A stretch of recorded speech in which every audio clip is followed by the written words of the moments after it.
So the importance of oral health is just as important for seniors or people as we get older. A lot of seniors do have their own dentition, their teeth, and they have to go to the dentist to get them taken care of.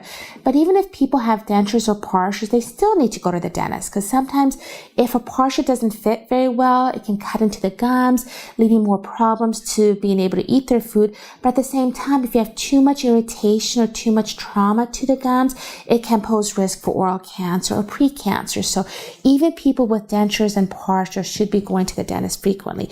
It's also important to note that as we get older, there is more of a risk of periodontal disease, and periodontal disease or gum disease that has gone into the bone has increased over time for the senior population. So for seniors that may or may not have their natural dentition, it's important to have that visit with a dentist, because without having their natural teeth, without wearing a denture or a partial, people may not be able to eat a nutritional balanced meal. They may not be able to take their medication that they need to lead a good quality of life. A lot of seniors are also, it's a little bit more difficult for them to get to the dentist just because of transportation.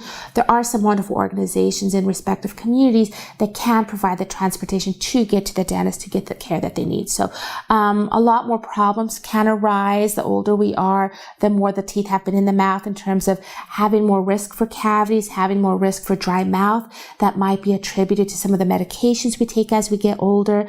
Dry mouth can pose more problems in terms of getting cavities. So there's a lot of special consideration with our adult population.